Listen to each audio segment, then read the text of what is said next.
Okay, so welcome to the Art Science seminar. And today's speaker is our very own Apoorva Khare, one of the organizers of the seminar. And he's going to talk about higher order Verma modules and a positive formula for all highest weight modules. Apoorva. Okay, so thank you very much for to the organizers for inviting me. So I will talk about this joint work. It's mostly, well, so the first half is based on sort of a bunch of papers over the last 5 years. And the real part of the talk in some sense is this positive weight formula for every highest weight module over every Kac-Moody algebra. But this is already new for, say, SL4, or of course for SLN in general. So you can feel free to assume throughout the talk that G is SLN. But yeah, so the first part is partly my own work, partly with Gurbir Dhillon, who was at Stanford. We intersected there. Now he's a NSF postdoc at Yale and Harvard. And the second half, the sort of meat of the talk, is based on this recent preprint with my PhD student, Teja. So yeah, without further ado, so yeah, and please, of course, feel free to interrupt if I go too fast or if you have questions or anything or comments. So yeah, so let's start with notation. So G is a complex semi-simple or Kac-Moody algebra. Everything is over complex numbers. And if you want, as I said, you can just work with SLN. There is no problem. Okay? G has a universal algebra, U of G, a triangular decomposition, a base of simple roots that we fix, and a Weyl group W. Okay, so let's fix a highest weight. So basically, and the idea is we will study arbitrary highest weights, not just say dominant integral or anti-dominant. Fix any highest weight in the Cartan or the dual Cartan. M lambda is the biggest highest weight module. It's called the Verma module, but the notation is M lambda. And L lambda is the notation for the smallest one, the unique simple quotient.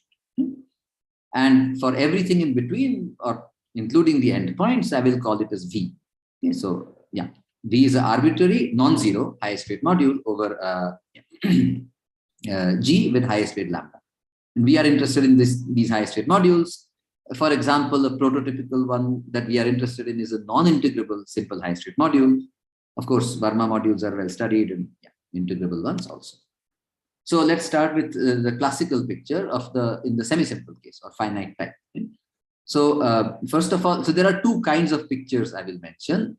One is an actual picture, the qualitative picture, and I should correct these slides, but anyway, the picture is wrong because this picture is symmetric only about the y-axis and the x-axis. This is a Z4, like Z2 cross Z2 symmetry, but really for SL3, the Weyl group should be S3. So this length should be equal to this length, not consecutive. Anyway, so the picture is in a sense wrong, but anyway. So, okay, the qualitative picture is that the fact that you understand the set of weights, the set of sort of simultaneous eigenvalues for the Cartan subalgebra that occur inside L lambda. And that picture is very nice. We've all seen this hexagon picture in some textbook. You take the highest weight, you take the orbit under the Weyl group, you take the convex hull, that is a polytope because this is a finite Weyl group, right? And the weights itself are recovered from the convex hull by intersecting it with the lattice, with the root lattice. Z pi is the root lattice, or you translate the root lattice by lambda, you intersect. So in a sense, this is saying that there are no holes in the set of weights inside here. Yeah. Because you intersect the full root lattice translate with the convex hull. So everything that you find inside is indeed a weight, nothing is missing. Quantitatively, you not only want the weights, but you want the multiplicities, the dimensions. In other words, you want the formal character. Right? And that is given by the Weyl character formula, which of course everybody knows. I hope this audience, I'm assuming Humphreys at least as a prerequisite or that kind of stuff. Okay. Now, what happens if instead L lambda is not finite dimensional, meaning lambda is not dominant integral? Then quantitatively, we actually know the character, and this is through Kasdan-Lustig theory. So you know that the Verma module can be written as a combination of characters of simple modules. So you can do sort of Mobius inversion and understand the converse going the other way, which is what I wrote here. Okay, and yeah, these things are the Kasdan-Lustig polynomials at 1, and I think this overall is sort of the Mobius inversion of the Bruha order or something. Well, actually not really, but fine. This is, I guess. Anyway, the point is that the right-hand side is in principle a closed form expression, but of course, calculating it is hard because of these two factors, cancellations or signs and Kasdan-Lustig, which are recursively computed. Qualitatively, you can ask the simpler question, forget what the dimensions are, can we write down a formula for what weights occur? And of course, then you can ask about the convex hull, does it look as nice as this thing? And this was not written down until recently. So this is the picture in finite type. And now let's go to the infinite type, affine the algebras, symmetrizable, non-symmetrizable. And then it seems that the turns out that the picture is sort of quite different for highest weights at the critical level and not at the critical level for, let's say, symmetrizable. And for non-symmetrizable, it's even worse. Right? So the point is, you know that in this case, this simple module here, you obtain by quotienting the Verma by f1 to the lambda of h1 plus 1 and f2 to the lambda of h2 plus 1 and so on. You quotient by all of them, you get the simple module. In general, in infinite type, you get an integrable module. Of course, it's integrable because you quotient by all of those guys for dominant integral highest weight. In symmetrizable type, that module is known to be simple. But in non-symmetrizable type, we don't even know that. So we know the character formula for L max of lambda, which is the maximal integrable kind of simple module, highest weight module. But we don't know if L max equals L. So we don't really know in principle the characters of simple integrable highest weight modules. Even that is known. So characters are hard. And so in this paper and in my talk, this is about all kinds of joint works where we try to look at the simpler question, which is the quantitative question. And as I said, so it is for finite type, this was not written down. We did write it down eventually for finite and Kac-Moody type. For simple high straight modules, that was all this previous work. And that is what I mentioned here. We first present several of these positive formulas. And I genuinely mean positive. So they are not recursive. There are no cancellations. So those two, Kasdan-Lustig and signs are avoided for simple non-integrable modules. And first of all, it turns out that in contrast to whether it's critical weight or not critical weight or finite type, this formula is uniform. So regardless of what type of G and lambda I have, the weights of the simple L lambda are uniform. I may interrupt, Apoorva. Yes. What do you mean by critical type? Critical level is how the center of the affine Kac-Moody algebra acts, for example. The value by which it acts, there is a specific value that's called the level, and there is a specific level which is called the critical level. So of course, there is not even a center in finite type. So there's nothing called critical type in finite type. But in affine type, this actually matters quite a lot. And in fact, Frankel and Gatesbury have made conjectures about how the character formulas in Kasdan-Lustig theory behave at critical lambda. Other than that, so other than that, there was this conjecture by Fagin and Frankel, and that has now been proved. But I think that was a different Frankel than the Frankel and Gatesbury. So the previous one was who is the Frankel? Igor Frankel at Yale, and Frankel Gatesbury is, of course, Edward Frankel at Berkeley. Anyway, so the point is, in affine type, you have the level of the lambda, the lambda of the central generator matters quite a lot as far as the highest weight theory goes.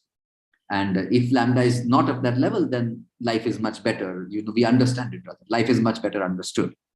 And okay. So, but yeah, as far as the weights go, it seems that it turns out that it doesn't matter. Okay. And the formulas for these weights emerged from sort of a study of general highest weight modules to first order. So in some sense, Verma modules are the 0th order highest weight modules. And then you can study a general highest weight module to first order. And then it turns out the magic is that it agrees with what we call first order highest weight modules. The same data for first order highest weight modules is the first order data for all highest weight modules. And that is how we got to the weights of simple modules, whether integrable or not, whether Kac-Moody, whether finite type or not, everything. And then in the second part of the talk, I will extend these formulas to the weight formulas for all highest weight modules. Again, the qualitative picture. So not characters, those are still hard, those still remain hard, but the weights. And even then, it turns out that these weight formulas are again uniform over all types. Okay, so let me set some notation and then start with the formulas directly. So again, you can assume that G is SLN or any Kac-Moody, it doesn't matter. There is a generalized or non-generalized Cartan matrix. It's indexed by the Lincoln diagram nodes. There is a realization of simple roots and simple co-roots, which give you the Cartan matrix. There is a root system, so I will follow Katz's notation. So pi is simple roots and delta is root system. Unlike Humphreys, where delta is simple roots, capital phi is anyway. So this is my notation for the talk. The root system is delta. There are positive and negative roots. There are these Chevalier kind of generators and the Cartans of algebra. And then you have the Weyl group generated by the simple reflections. Lambda minus lambda of hi, which we will use alpha I check times alpha I. Okay, and what we will need is sort of these parabolic analogs. So let me quickly do the notation and then go to the weight formulas. So for any subset of simple roots or Binkin diagram nodes, we have the parabolic Weyl group, which is just generated by those simple reflections.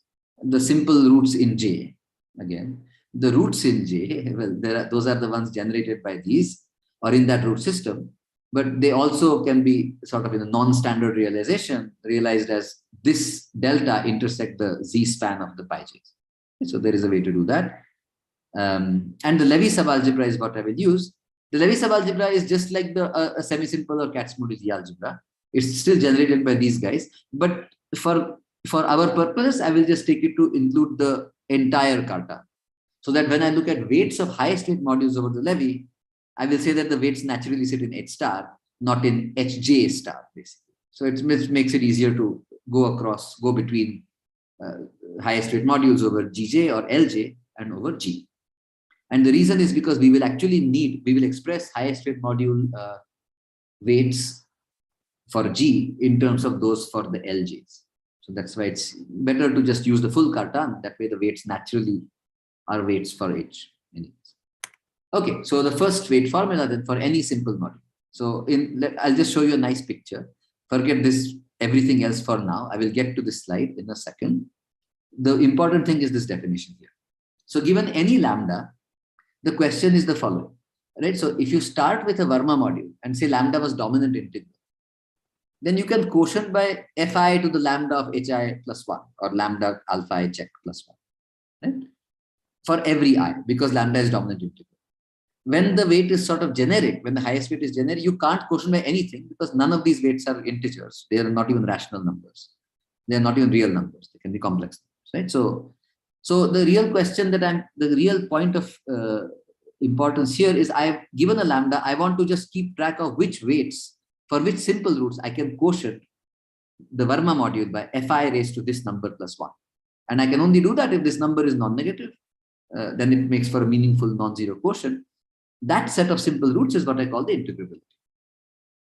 And the key point being, if you quotient by fi raised to this number plus 1 for any simple root, then the module becomes integrable in that direction. And its character becomes invariant for that simple reflection. And the set of weights becomes invariant for that simple reflection. Right? So when I'm calculating set of weights, this is going to play a key role because so whenever I know that something has already been quotiented, the set of weights becomes invariant in that direction. Sj, Si invariant. So J lambda for me will denote the set of directions in which I can possibly quotient the Verma module. Okay, so now let me first tell you the weight formula in rank 2 in a simpler situation. And then I'll tell you, go back to the previous formula. But the equation here is exactly the same. I haven't changed the equation. So let's start with the picture. The picture is again in SL3. These are now at angle of 60 degrees, not 120. So these are the mirrors. These are not the simple roots, but the mirrors for them. This is the perpendicular to the simple root. I guess lambda is in this direction. And this is the perpendicular to the simple root alpha 2, which is in this direction. So since alpha 1 is in this direction above, right, this thing has a negative value. So it is not integrable with respect to alpha 1. So what I do is the following. But I'm assuming that this lambda is integrable for alpha 2. Okay, so, and the value is like 2, I think. So 2, 0, and minus 2. Lambda of alpha 2 check is 2. So 2, 0, and minus 2. Okay, so now if lambda is integrable for alpha 2, then lambda minus alpha 1, this is lambda minus alpha 1, I'm subtracting, is integrable for alpha 2 as well, and dominant integral, right? So if this value is 2, then this value is 3. Yeah, it's 3. Lambda minus alpha 2, comma, lambda minus alpha 1, comma, alpha 2 check is 3, because SL2 you add 1, right? And then you can do lambda minus 2 alpha 1. lambda minus 3 alpha 1. And the dominant integral becomes larger and larger, right? So 2, 3, 4 when you evaluate against alpha 2. So each of these guys, and how do I get these weights? Well, I start with the highest weight vector for lambda. Let me call that V lambda. I look at F1 times V lambda. So that has weight. 1 second, Apoorva, your lambda is not even dominant in this case, but it doesn't matter. It is not dominant. It is not dominant for alpha 1. It is dominant. Okay, it is dominant for alpha 2, but not for exactly. But you are just starting with any general lambda. Look, assuming that it is it is dominant, it's integral for certain number of things and so on. Exactly. Right? Is that correct? Okay. Exactly. Okay, go on, please. I probably will have more questions, but I will. Well, once I draw the picture, you'll see what I'm doing. So yeah, okay. It's dominant integral for some weights. It is integral for some simple roots, and it is not even integral for others. That's the assumption, general assumption. I'm showing you here the case where lambda is dominant integral for the j, and not dominant for the for 2, and not dominant for 1. So, but then because it is dominant integral for lambda for alpha 2. So lambda of alpha 2 is 2. So I look at V lambda, that generates that's the highest weight vector for both of them, but in particular for alpha 2. So E2 times V lambda is 0. Now, if I look at lambda minus alpha 1, that's F1 V lambda. So E2 times F1 times V lambda is still 0 because E2 goes past F1. In the V algebra, E2 and F1 come.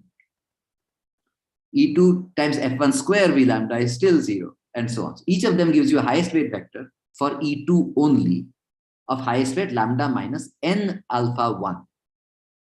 And it is highest weight vector for the SL2 of alpha 2. So because it is a dominant integral highest weight vector, it generates an integrable module. And now I'll draw the weights of that integrable module. Yeah. So lambda has size 2. So sorry, lambda is highest weight 2. So this, and this. Lambda minus 1 second, sorry. If you give me a minute, where is this? And okay, so lambda minus alpha 2, lambda minus 2 alpha. This is the integrable module. Then lambda minus alpha 1 is highest weight 3. So of course you see 3, 1, minus 1, minus 3. Just SL2 theory. 4, so 4, 2, 0, minus 2, minus 2. And this is it. And the claim is that the set of weights of L lambda, which is integrable dominant in this direction and not in this direction, are exactly these weights. It is the union, disjoint union of these integrable slices in the dominant integral directions. Okay, and this is the formula I've written here in general. So let's look at this. What I do is the following. Remember, J lambda are the directions in which lambda is dominant integral. Take the remaining simple roots. Take all possible positive integer combinations and subtract that combination from lambda. So here we just had one simple direction. So lambda minus alpha 1, minus 2 alpha 1, and so on. I might have two different bad directions, free directions. I subtract all the possible integer combinations. The claim is, of course, each of those becomes a dominant integral highest weight for the j lambda part of it. That's clear, just like it was here. It is integers. You're adding positive or non-negative integers to lambda of hi, alpha hi. So this particular module is integrable for Lj lambda or Gj lambda. The claim is the set of weights of these modules are all disjoint across all the mu's, just like they are here, integrable slices. And the disjoint union is exactly this. That's the set of weights of every simple module. And now this is the same formula here. Given any highest weight and any j subset of roots, let Lj of nu denote the simple Lj module with highest weight nu. This is to explain the notation here, which I told you last time on the last slide. And then the weights of L lambda are the disjoint union of these integrable slices, hence the name of the decomposition. And I've drawn two pictures here in rank 3 now. This is SL4. Here lambda is integrable in the alpha 1 and alpha 2 directions. So the integrable slice would become a triangle or a hexagon. So I'm assuming lambda lies on the mirror. So the top integrable slice is a triangle. But then the moment I subtract lambda minus alpha 3, lambda minus 2 alpha 3, and so on, you start getting hexagons. It goes strictly inside the interior of that chamber.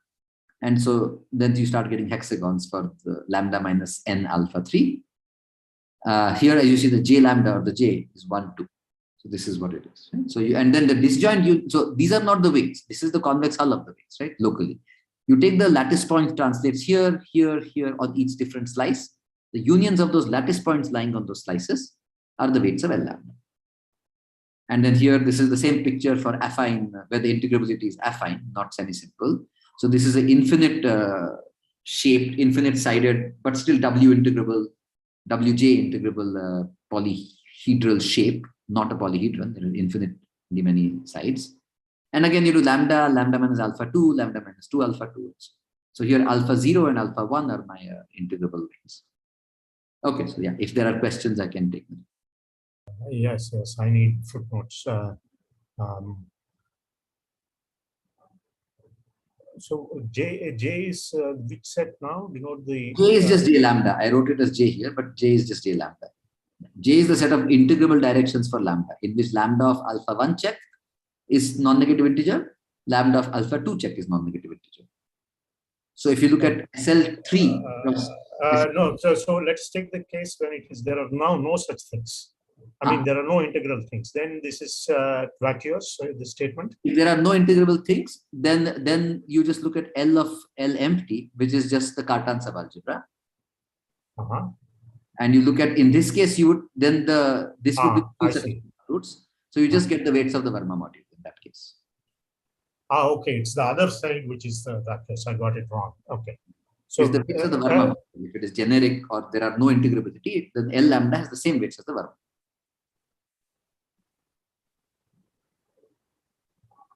And the other side of the spectrum, as you said, if it is full integrability, then this is empty, except this is z bigger equals 0. So you just take mu equal to 0. This is full. So you just get weight L lambda equals weight L lambda. That is a tautology.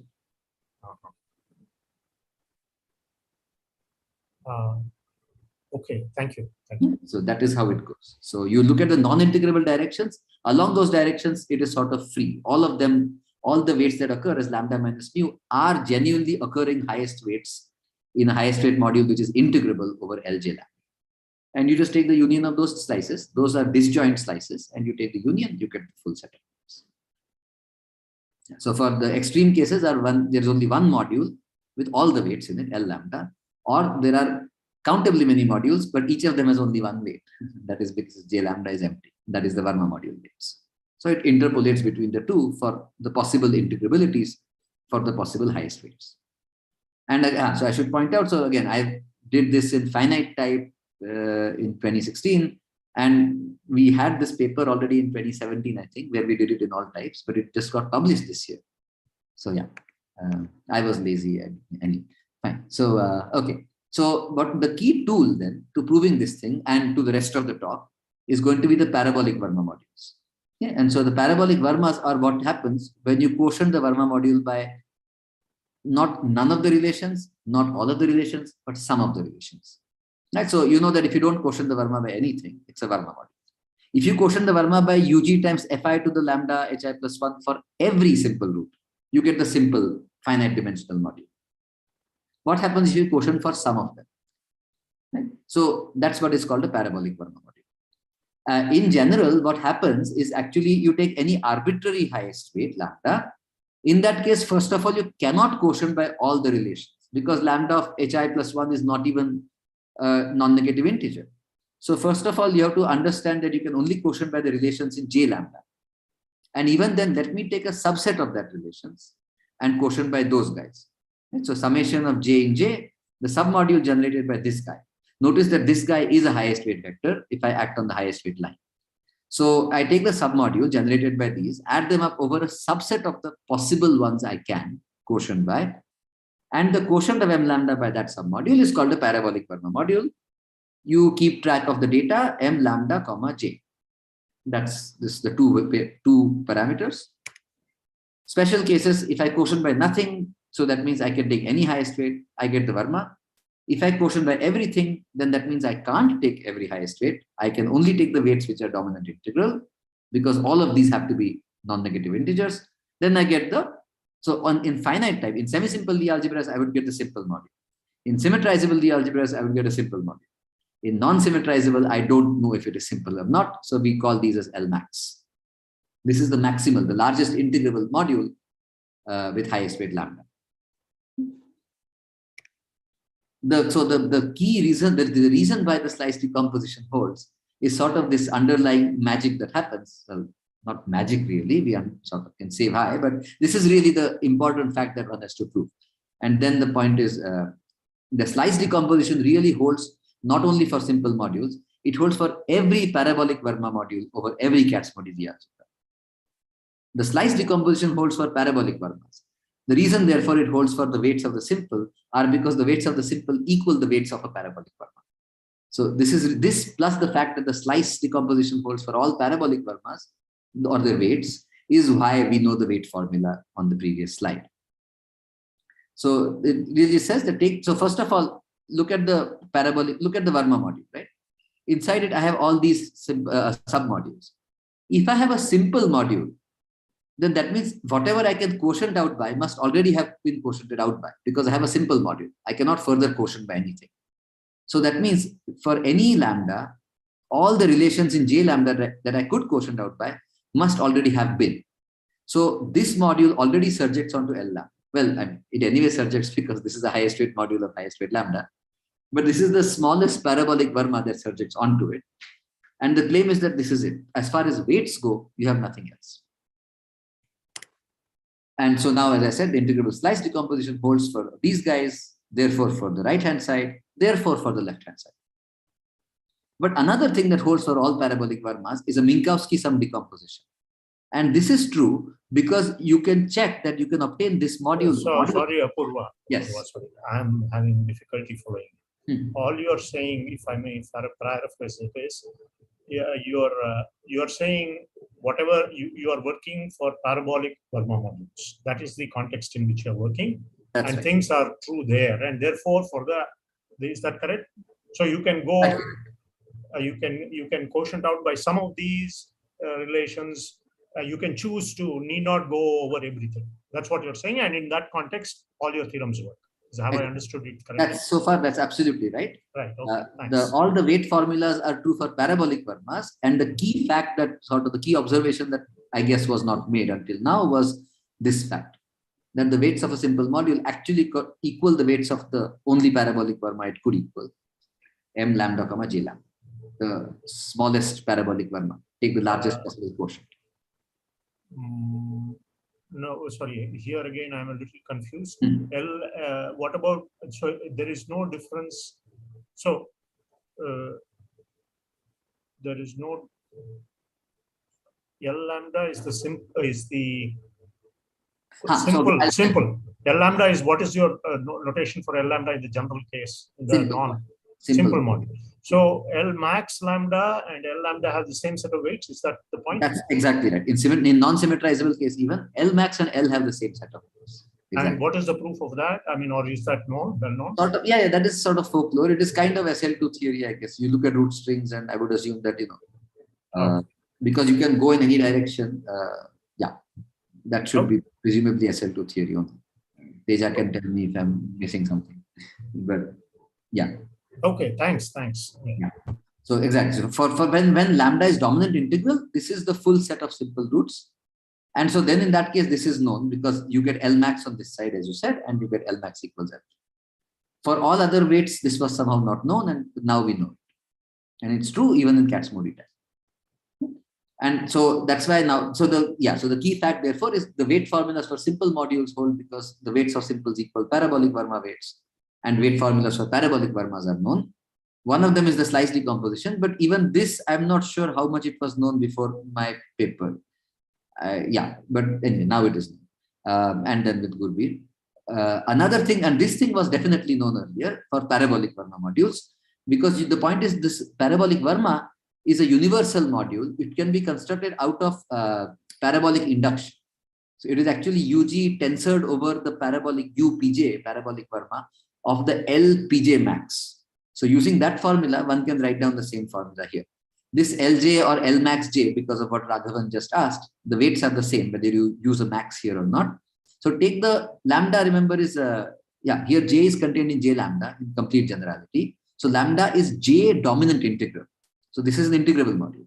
So its set of weights is the same, convex hull, intersection, whatever. take this set of weights, subtract from it the cone of all the positive roots that don't lie in the J part. That gives you, this comes from the parabolic induction, UG tensor UPJ basically. And so that's why the right-hand side equals the left-hand side in the weights of parabolic Vermas. And now because if we set J equals J lambda, then by the statement in red, this gives you the second weight formula, positive, non-recursive, for the weights of any simple module, highest weight module over any Kac-Moody algebra.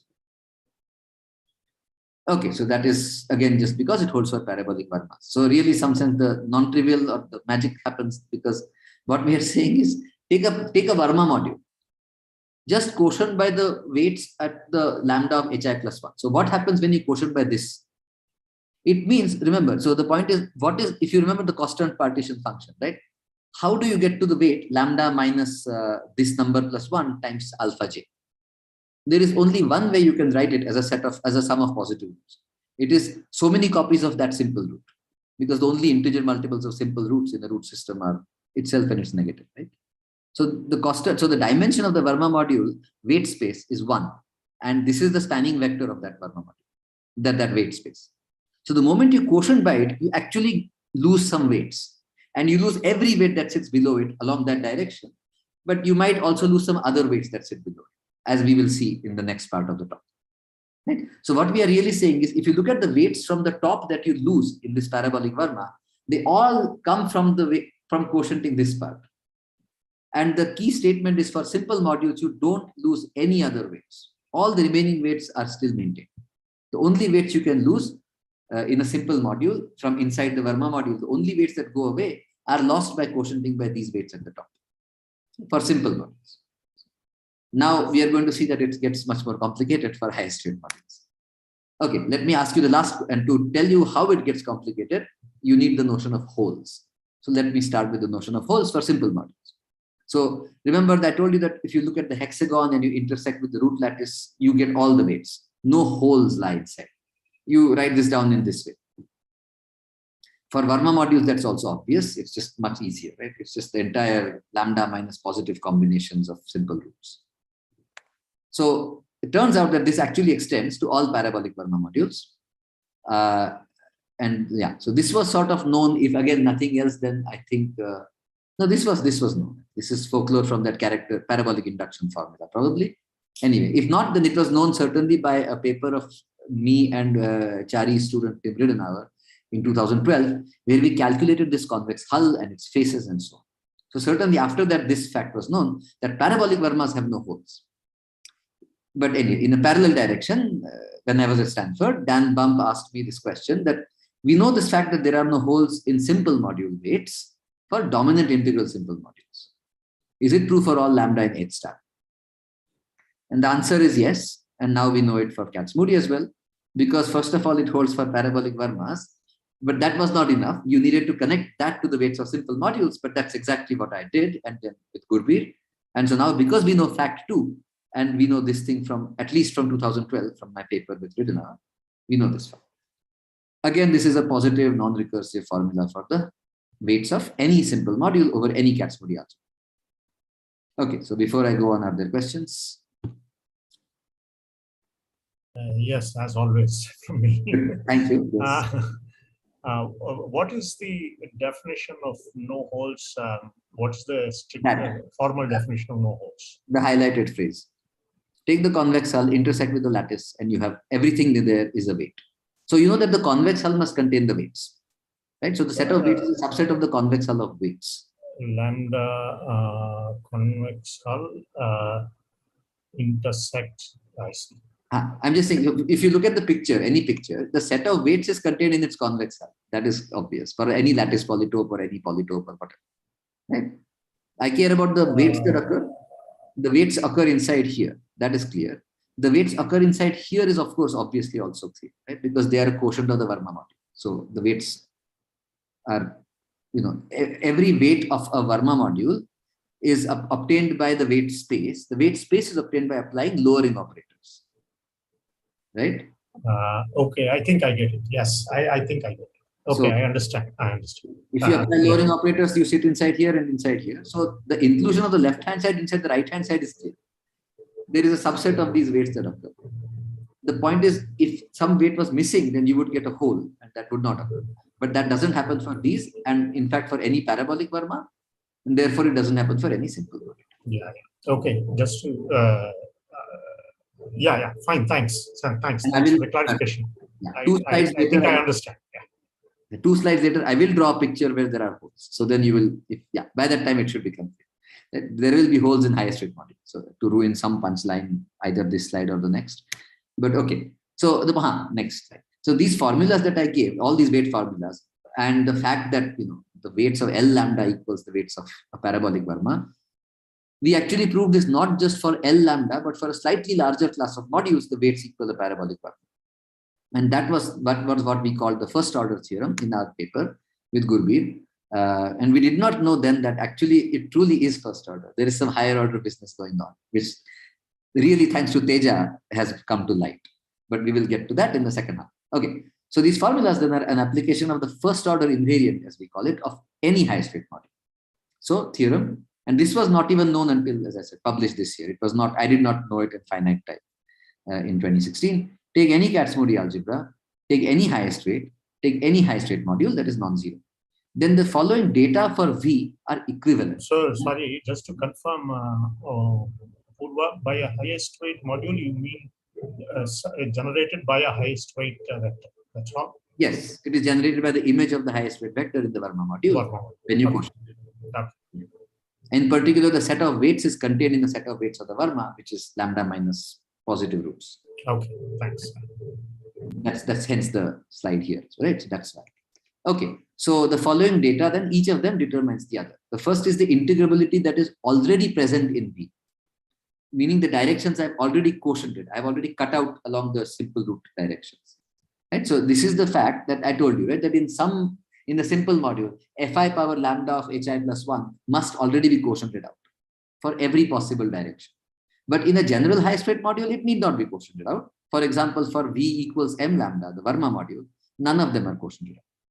For V equals L lambda, the only ones possible, all of them are quotiented out, and so on.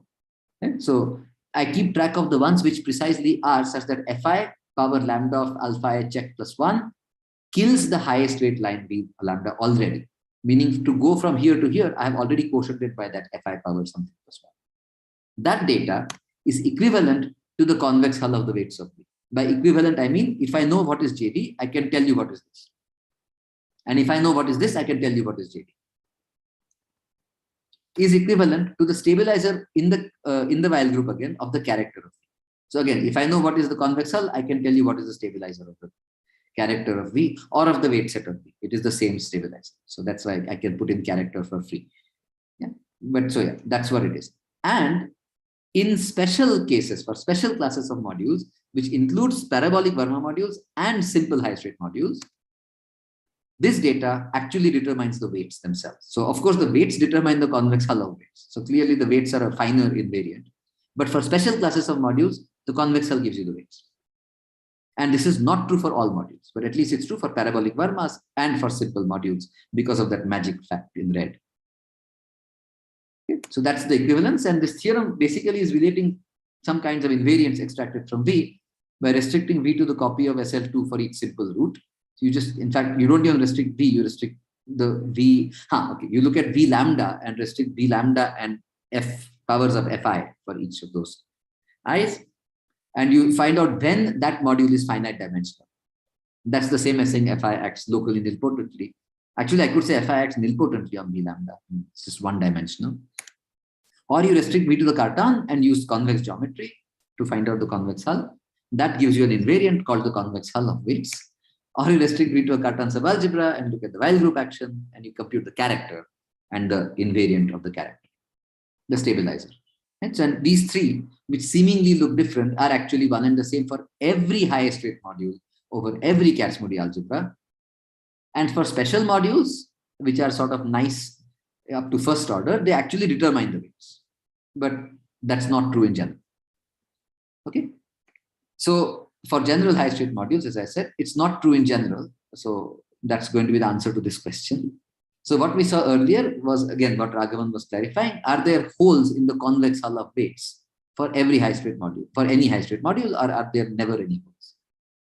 In other words, the converse or contrapositive is, can we recover the weight from the hull by just saying, take the hull, take the intersection with the root lattice, translate by lambda.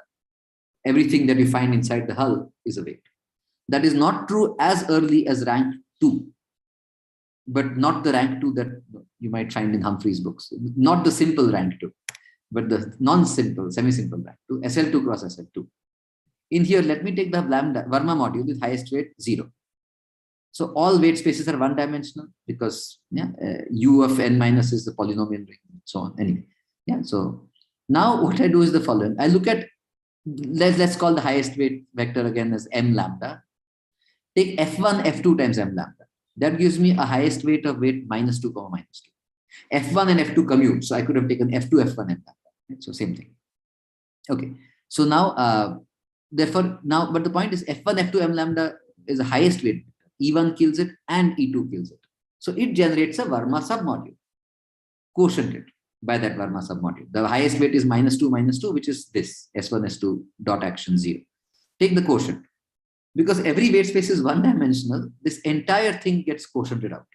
So all the weights in the interior are not present in the quotient V prime of the Verma module, but the convex hull of V prime weights is the same as the convex hull of Verma module because the whole boundary is present.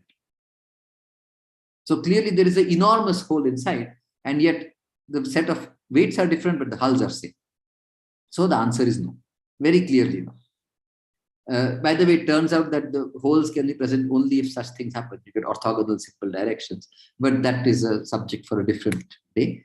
So anyway, this deleted blue portion, then I call it an example of a second order hole. Second order because I applied F1 and F2, two different types of root vectors. And so I went into a into sort of a two-dimensional interior, not a one-dimensional. If I applied powers of F1, Apoorva, you're probably going to answer this later, but this is kind of cheating. Suppose I assume that my GCM is indecomposable, then you get holes. Then you do not get holes. Exactly. So that was actually a question that Lepowski asked me when I gave this, when I gave a previous talk at Rutgers 5 years ago. And so, the answer is, it doesn't happen. So that's why this is sort of a cheap trick, if you will, for holes to appear. You have to have some orthogonal directions along which this kind of a thing vanishes. Let me just say that is all I will say for now, because there is an important punchline later in the talk that I cannot ruin. That is the punchline of the talk. Okay, so so as far as highest weight modules go, you definitely need something like this to happen to get some holes. Fine. And the deleted portion is an example of a second order hole. Again, the same thing that I said last time for holes applies, right? Weight spaces here are one-dimensional. That is why when you quotient by F1, F2, you actually lose a weight. You get a hole. Fine. So now, but I can now define this whole business more generally. Take any Kac-Moody, take any whatever. So as Teja points out, over SL4 also we can have holes, and that's the example I will give you right now. Okay, in the chat, Teja points it out. So we will see. So so Raghavan, I should maybe point out that SL2 plus SL2, the Lie algebra should not be SL2 plus SL2. The part that is integrable and where we are missing something is SL2 plus SL2. Okay, so I can do this over SL. I can have this over SL4. Okay. Got it. I can have this over SL4 where I have 0, 0 here, and I have E in the second corner. Okay. No, I think Teja, I understand Teja's answer. Thank you very much. Teja clarified it. Yeah. So I can have highest weight 0, E, 0, or 0, -1, 0. And because F1 and F3 commute, if I look at F1, F3 times the highest weight vector, that gives me a hole. And that is exactly, in fact, it's a great. Thank you, Teja, because that is what we are going to do now in complete generality. Take any highest weight module over any Kac-Moody. The holes for that module are all sets of independent nodes. They can be 1, 3 in SL4, such that the Dynkin diagram on that set of nodes has no edges. And this vector, the only one you could potentially think of applying, these root operators individually may not kill lambda, but their product kills the highest weight lambda.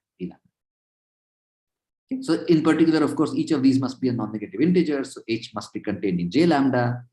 And also the fact that each of these factors commutes with each other. So this is extremely simple SL2 theory, UG theory, right? These lowering operators actually commute with one another. I don't have any Serre relations of any kind. this product, commuting product, must kill V lambda. Those are what I call the holes in the module. And in particular, here I could have taken, as Teja says, I could take 0, -1, 0, then F1, F3 would be the hole. So 1, 3 would be the hole because F1 times F3. I could take 1, -1, 1. Then I would take F1 square and F3 square because SL2 theory mandates that I should take SL3, F1 square if my highest weight was 1. So what? So in general, FH power lambda of alpha H check plus 1. Take the commuting product of these guys, which kills V lambda, and that's the case. And so to give you Teja's example, yeah, so here it is. Take the Verma module M0 mod this factor. So I don't quotient by F1, I don't quotient by F3, but I quotient by F1 times F3 in this picture, like this picture. Okay? And that's the, and I also quotient individually by F2. That's a highest rate module. And the holes in that are 1, 3 is one hole and 2 is one hole. Okay. So let me do the same example, but over SLN in general, or SL6. Now I have again F1, F3 I quotient by, F2 I quotient by. So F2 is going to give me a first order hole, this one. F1, F3 is going to give me a second order hole because there are two different directions, two different simple roots. But now, so that was in SL4. In SL6, I can have more holes, right? If I know that F2 kills the highest rate vector, then F4 times F2 also kills the highest rate vector. Because it's contained inside the submodule that is being killed. Or F5 times F2 kills it. And the point is 2 and 4 are independent Dickin diagram roots. 2 and 5 are independent Dickin diagram roots. So I'm taking all such possible extras. But I mean, these are of course sort of redundant. Once you know that F2 kills it, then anything times F2 will kill. And similarly, if F1 and F3, their product kills it, then F1, F3, F5 kills it because F5 commutes. All of these things commute. So F5 times this lies in the ideal or the submodule generated by F1, F3. Okay. So really what we are saying is we are taking these set of holes, these minimal holes, and then we are looking at the partially ordered set of independent sets in the Dickin diagram and taking all subsets containing. This is called, in poset theory, apparently it's called the upper closure. So this is the minimal set. This is the full thing is the upper closure. Okay. So suffices to consider only the minimal holes in V prime, HV prime. The holes in the module, remember, are all the things whose lowering operator products kill the highest weight line. Just to remind you again, this. In any module, they're all the independent nodes of Dickin diagrams, the nodes or simple roots for which this product kills the highest weight line. So it suffices to look at the minimal holes, or given any subset, you can take the upper closure, or you can take anything in between, and you can work with that. Now, the key point, as I said already, was if you have a highest rate module and you have a set of, you have a hole, then this weight space is lost. This is the SL2 power H theory, right? This is just standard SL2 theory, but a bunch of copies of SL2. So in particular, this weight does not occur because it was one dimensional by SL2 power H theory. And it doesn't occur, so everything below it in U of GH times this vector also doesn't occur. So for example, if you, since 1 and 3 are a whole, so 0 minus alpha 1 minus alpha 3 doesn't occur. And then I can subtract any non-negative number of copies of 1, 3, and 5. So I can subtract, look at any of these weights. This never occurs as a weight in the module above, where the N1 and N3 must be strictly positive because I subtract at least one copy. And then I can subtract more copies of 1, 3, and copies of 5. So these are non-negative. None of these weights can occur. So I already, you see that from the top, there are some obvious holes that must be first of all removed if I want a weight formula for the weights of n highest weight module. I look at the holes that I get from just commuting lowering operators, and by SL2 theory or SL2 power n theory, those must automatically be removed first. Okay? Otherwise, I won't get a weight formula. So that already tells you how to start refining the set of weights of a Verma module. Start removing these holes. Okay, now on this slide, I will give you the first weight formula then. So it's in some sense parallel to the integrable slice decomposition, but not quite. So it's parallel in the sense that it will give you the weights as a union of weights of something. Again, so let's take G equals SLN or SL6, or don't take SL4 because then you don't get these upper closures. But fine, SL6 is fine. Take the same highest rate module, V. Now, suppose as a thought experiment, I have a parabolic Verma module, highest weight 0, so highest weight is still 0, whose weights are contained in the weight of this module. Now, I know that I'm quotienting by F1 and F3, right? So I must, in the parabolic Verma, I cannot have minus alpha 1 minus alpha 3 as a weight. So that means, but in the parabolic Verma, I can only quotient by f1 power something, or f1 or f2, here the highest weight is 0. So f1 power 1, f2 power 1, f3 power 1 or something. So I had better have quotiented by f1 or f3. Otherwise, you would get minus alpha 1 is a root or minus alpha 3 is a root. And that cannot, that cannot happen here. So, right. So similarly, I have to have quotiented by f2. Otherwise, minus alpha 2 would be a root in the parabolic Verma. So it would be a root in V prime, and that doesn't happen. So whatever I quotient by in the parabolic Verma, remember the parabolic Verma was just the first order holes. It's powers of one lowering operator. But that lowering I must have quotiented by has to have been 2 and either 1 or 3. Otherwise, this doesn't quite work. You don't get the inclusion. So what it means is, if you look at the minimal holes, 1, 3, and 2, then J contains 2 and J contains either 1 or 3. J must intersect every minimal hole. And therefore, of course, if you take any hole containing a minimal hole and J intersects the subset, it must intersect the bigger set. The remarkable fact is that, first of all, as long as you know that this is a necessary condition for this inclusion of weights to hold, the claim is it is sufficient. Okay? That is the first interesting fact. The moment J intersects every minimal hole in this case, that parabolic Verma's weights must lie in the weights of V prime. Moreover, look at all possible such J that you can get that intersect a minimal hole. There are only 2, right? It is 1, 2 or 3, 2. If you take the union of these weights, you actually recover the weights of all the full module V prime. So there are sort of two surprising things happening here. The necessary condition is sufficient, and you run over all possible such candidates, you get the weights of V prime. Theorem, this is true in general. Take any Kac-Moody algebra, take any highest weight, and take any non-zero highest weight module. The weights of V are given by the set of all J obviously contained in J lambda, because you want parabolic Vermas, so you can't quotient by anything else, such that J intersects all the minimal holes, or you can intersect with all the holes. I don't know sort of more. This is as much intuition as I can give you, because sort of this is as much intuition as I have. Teja has actually sort of better intuition probably about, and he explained to me a little more about this. He found a way to think about it better. But anyway, so yeah, so this is the statement, and there is a yeah. So this is the first weight formula, right? Okay, so this is, as I said, analogous to the slice decomposition, although this is not a disjoint union. But it's still a union of weights of parabolic Vermas. Remember that slices were weights of integrable modules, which are a special case of parabolic Vermas. Okay, but this is the uniform formula that holds throughout. One can actually, I think now, since I'm out of... what is the attribution on this theorem? Sorry, yeah. So beyond this point, everything that is unattributed is joined with Teja in this paper from 2 months ago. Yeah. Okay, so I'm actually going to skip this because, okay, well, no, maybe I shouldn't skip this, but I'll just tell you the theorem, forget the motivation. I'll just read the last line. There is a finite set of universal modules. So this module is very explicit to lambda and V, right? J lambda and V and so on. But there is actually a universal set of finite set of universal modules, which works for uncountably many highest, all of them, and all the highest rate modules over any Kac-Moody algebra.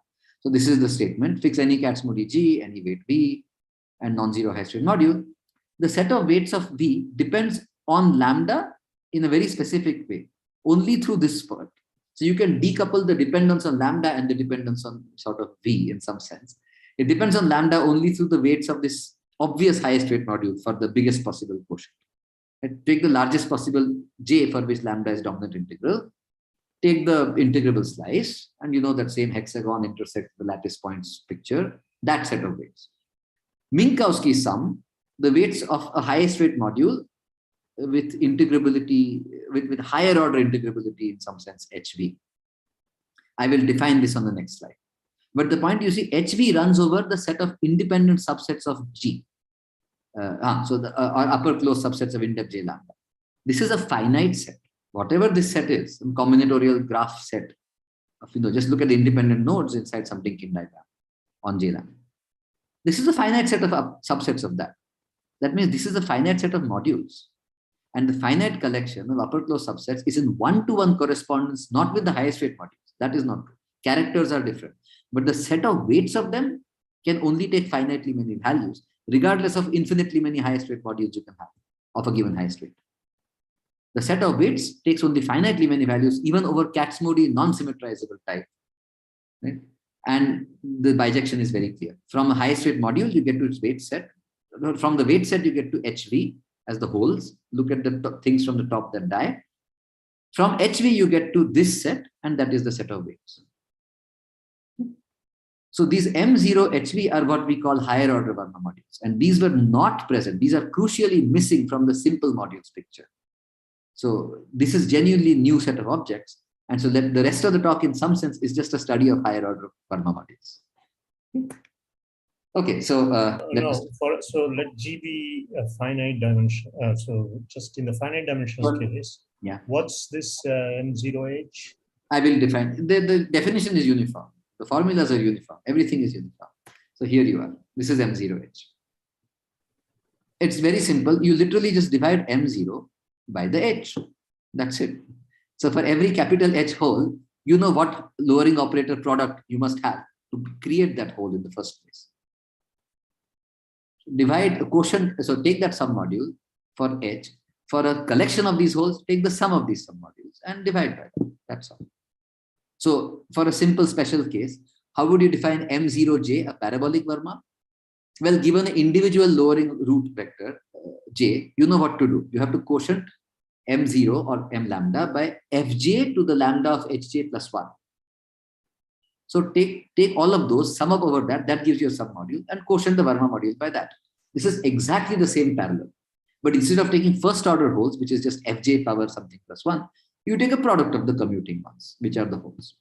That's all. So for this module here, this actually is M0H. The V prime that I wrote down, I claim they were sort of take some specific highest weight modules. In fact, they are the universal or higher order Verma modules.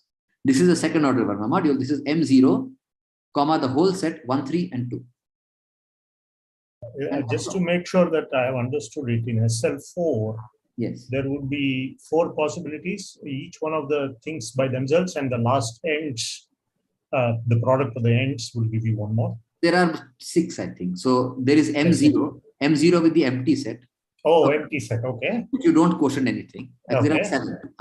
Then there is M0 with H being the empty set, where you quotient by the product over the empty product, which means you quotient by the highest weight vector itself. That is the 0 highest weight module. Oh, I see. Okay. The highest weight module. Okay. There's the full Verma. There is the M0 with only this much, which is by F1, F3. Mm-hmm. There is the M0 with only this much, which is F2. Parabolic Verma. There is the M0 by the full, all of these, which is the module I wrote here. That's 5 modules. And there are 2 others, which are the usual parabolic Vermas. M0 with just 1. So M0 by F1. And M0 by F3. So there are 7 highest weight modules for highest weight 0 that I call universal or higher order Vermas. And technically the 0 module is a pathological example if the H set, the set of holes, includes the empty hole. Because the empty holes means I quotient by 1 times V lambda. So I quotient by V lambda itself. So, but in this talk and through the paper, we never do that because the 0 module, the set of weights is not very interesting. The other 6 of them, yes, of course, we need to study. Okay, so that was that. So anyways, there is a weight formula where you can sort of decouple and say that you just care about finitely many highest weight modules with weight 0 because the H is allowed to vary over some graph independent sets of nodes, finitely many. And the rest of the dependence is entirely to this. And this is basically, this is maybe the second formula for the Minkowski decomposition formula. Now that genuinely is a positive formula. There is a Minkowski sum decomposition. The weights of some top slice and the weights of some cone, which may have holes inside. But now in the holes, the highest weight modules, the universal ones are defined in this way. Just quotient by the only ones from the top. Nothing from some top, no like F1, F2 will not occur because that actually genuinely goes inside. Those F1 and F2 don't come in. Okay, so now again, as I said, you can either quotient by the submodule generated by bigger holes and smaller holes, like F1, F3 and F1, F3, F5. But F1, F3, F5 is contained inside F1, F3. So you can just work with the minimal holes or you can work with the full upper closure of holes. They all give you the same universal Verma module, higher order. If H is empty, meaning you don't quotient by any hole, then this is the Verma module. If H is the braces empty set, then it is the zero module. If H min is built out of singletons, then you get the parabolic Vermas, because you can just quotient by the individual first order holes.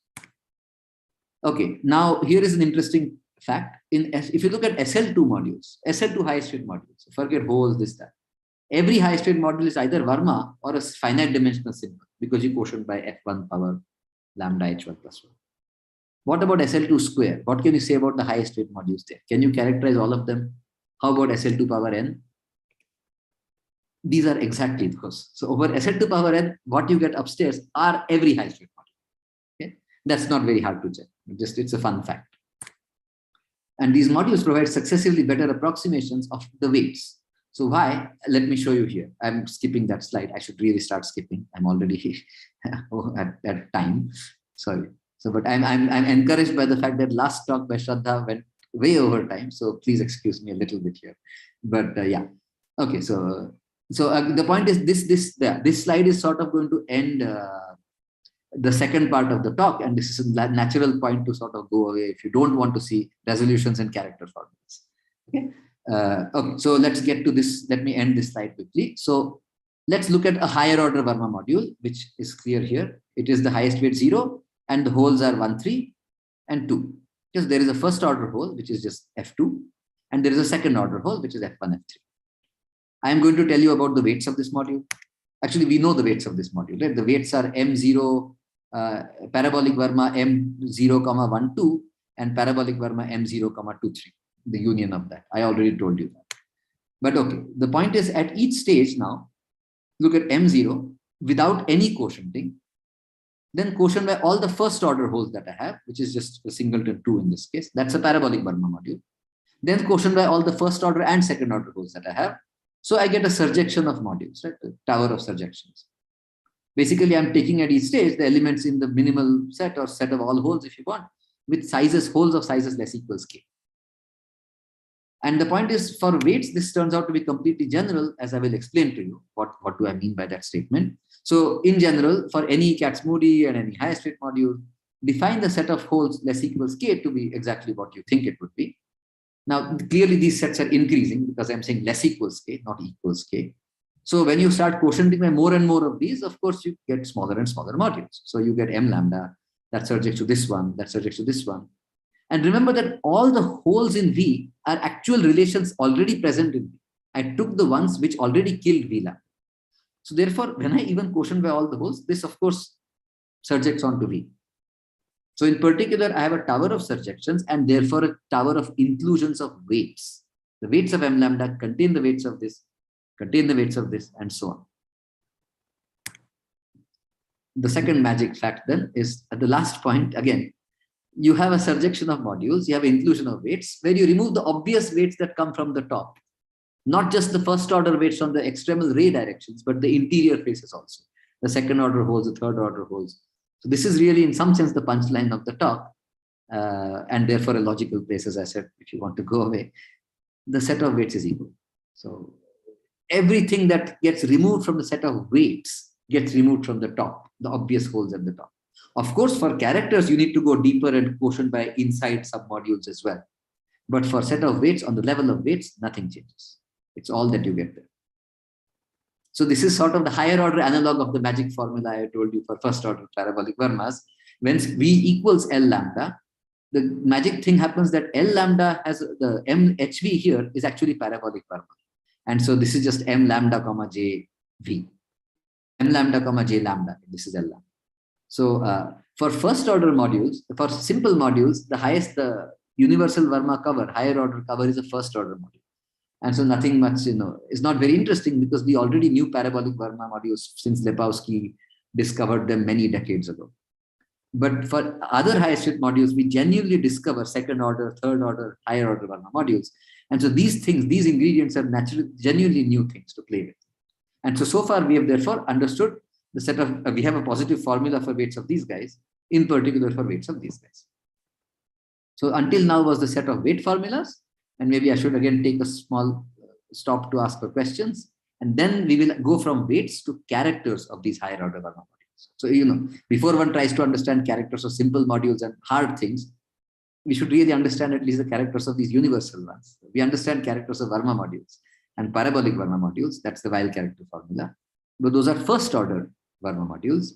Now the goal in the rest of the talk is to tell you some character formulas and in fact resolutions for higher order Verma modules.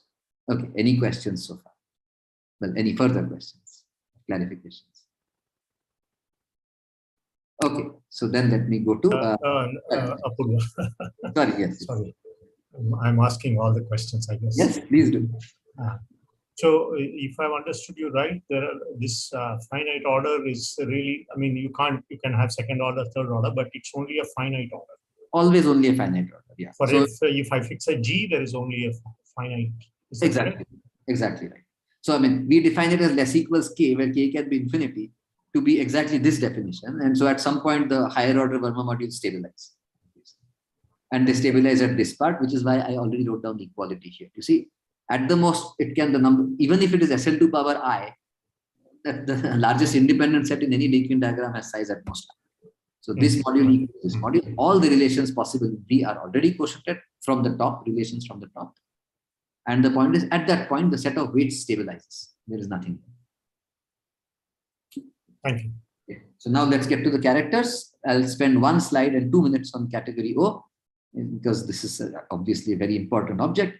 So for this, I will need semi-simple. We explain in the paper sort of. If I may make a suggestion to the organizers, why don't we have a separate talk? I don't mean to bung a spanner in the works, but why don't we have a separate talk on this? It's probably too late for that. All that. Maybe you should just continue. I don't. I would like to hear this in detail. Right. That's my. I'm happy to give a second talk. I'll quickly recap some things here, and then in 10 or 15 minutes at most, so that I spend 45 minutes for this talk. I wouldn't mind spending another 15 minutes hearing again what some more examples of what you've already covered. That would also be fine for me. But let me not disturb what has already been set in motion. Well, since you're an organizer as well, it's your call. Sure, I'm absolutely happy to do that. Maybe that may be a better idea in some sense. This is enough absorption for one day. Yeah, I think it'll be easier to take more time. And of course, the character formula should be looked at in detail also. So I'll be happy. Okay, then. Because I was going to just ask you about resolutions myself. So I'm glad to talk after we stop the talk formally. I will. Okay. Yeah. You see the slides now; they are already here. If you want. Okay, so then let me not do this slide. I will do that next time. But this is definitely, obviously, a very, very nice place to stop. This formula, I'm still sort of. It still seems like magic to me. That first of all, the fact that the weight formula exists in the first place, it is as simple as that. And secondly, why this is why this equality also. It's all very Anyway, if there are further questions, please ask.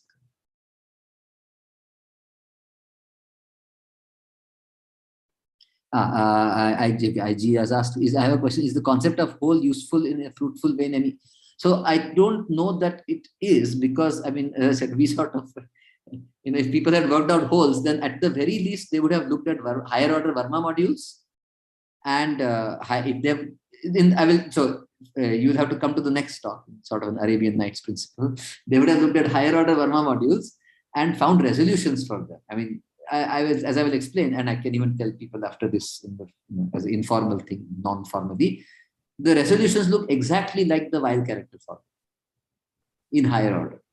So that is, at least that much is beautiful enough that if anybody had come across the idea of these wholes, they would have naturally tried to look at these Verma module formulas, character formulas for higher order Verma modules, and come across the easiest case of these Weyl character formulas of higher order.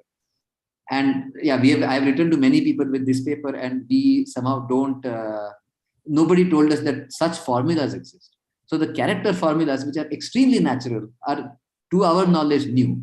And therefore the holes must be new, because anybody who would come up with the hole would come up with the character formula, if you think about it for a few days or months or something. So that's why we feel that, the holes were not discovered even until now. And then the resolutions come up, and then the resolutions are not even, there's a conjectural resolution that I end my talk with, which is for exactly the module here. For SL4, that resolution is not known. And we hope it is true, but even that is not known. And so, these holes are really, and then once you have the resolution, conjectural one, you can of course ask if there is some geometry on the flag variety that underlies this resolution, and nothing is studied. So I asked various collaborators, of course, and other people who study these things on the flag variety. I gave a talk in Georgia as well, and people there who do geometry are interested in it came, and they did not know of this as well. So our guess is that the holes and the resolutions and these character formulas and even the weight formulas, of course, none of this is known. And somehow to know them, to understand them, you don't need much more than Humphrey's book. You need Parabolic Verma modules and nothing much more. So I hope that now people will really look at these. And of course, if anybody is interested, please feel free to work on these, to look at these, and to let us know if you find some answers, some resolutions, some character formulas beyond the ones in our paper.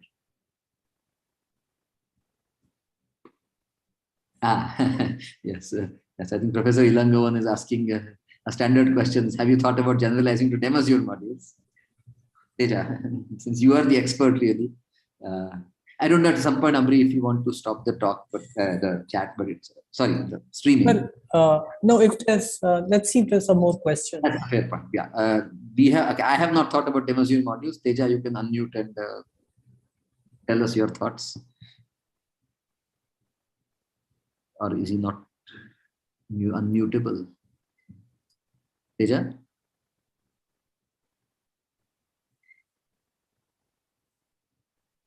Or if Venkatesh is here, since I know Venkatesh is Venkatesh here? First time, I don't know. Venkatesh might have some comments because he has looked at both this paper and Demazure modules. But I don't think he is Venkatesh here. Is not. He's not. He heard me give the talk at in Germany, in Dennis Kuss's place. So, that's why he said he might skip. So the non-existence of holes is like I mean, you could try to extend that to some sort of unimodality, right? You ask for sets where the multiplicity is greater than or equal to 2, and if that also doesn't have holes, sets where multiplicity is greater than, but I don't know if these methods can be at all used in that. So for holes greater, the multiplicity being greater equals 2, I guess then you need to look at genuinely rank 2, like SL2. If you have seen Brian Hall's book on the algebras, then he draws this onion shape, right? So he draws a bigger picture of a hexagon, and then he draws the shells of the onion. Outermost hull has dimensions 1, and then the weight spaces in the inside have dimensions 2 and 3 and so on. For SL3 modules. So then if you want to look at this kind of a thing, then then you have to look probably at SL3 modules rather than SL2 modules. So copies of SL2 and SL3, all the copies together, and you look at that kind of holes. Right. That's a very interesting approach actually. I didn't think about that. At least that's a very interesting approach in theory. If one understands we understand SL2 power n theory completely, because everything is one-dimensional. Relations are very easy to calculate. So that we understand completely. SL3 already, maybe still is rank 2, so maybe one can try to do that and really stretch this approach to its limits. Rank 3, I think things break down. Already one knows that for SL4 modules, there are infinitely many submodules of a Verma module. I think that is already true in rank 3. But at least rank 2 is still tractable, doable, if one is really committed. So potentially you could look at, instead of saying holes are copies of SL2, for which some weight space vanishes, you can look at copies of SL2 and SL3, for which weight spaces vanish. Let's say we work over type A, so that first case. So then you don't have any other rank 2 subalgebras than SL2 cross SL2 and SL3. So just look at copies of SL2 and SL3 over which some lowering operator product kills the highest weight line, and then does that help you get what you are asking is, which not just which one-dimensional weight spaces go away, but then which two-dimensional weight spaces reduce as well. Yeah. That sounds believable. Somebody wants to try. Okay. Any more questions? Very creative. Yeah. Nice.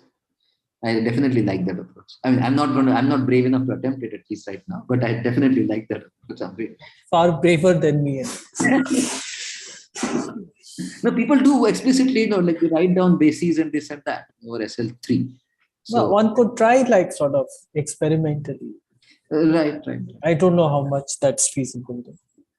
Teja says something. Maximal vectors from weight spaces having edges in the support do not contribute to weights. That's right. But he's asking if the weights stay the same, but 2 becomes 1. Not the Spice Girls song, but the multiplicity of 2 becomes 1. So the weight does not go away. But that part will not have a problem. That edges it doesn't contradict the statement that Teja wrote down. But yeah, that's exactly what Ambri is asking. Can you reduce do reduction? Can you sort of understand when a weight space of dimension 2 becomes a weight space of dimension 1 by using SL3 theory? That's the precise way to state the question. We know that 1 becomes 0 using SL2 power n theory. How about 2 becomes 0 cannot happen again without this. X becomes 0 by using SL whatever. Actually, X never becomes 0. It's always 1 becomes 0. That is the point of this last line, right? That you only quotient by SL2 power n modules, really. Submodules. So therefore, you never get to 2 becomes 0. It has to be 1. If the weight is lost, then it is lost because of one-dimensional weight space. That is the point of this statement.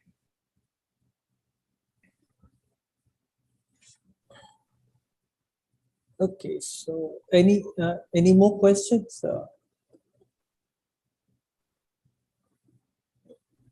If there are no more questions, let's thank Apoorva once again for this lovely talk.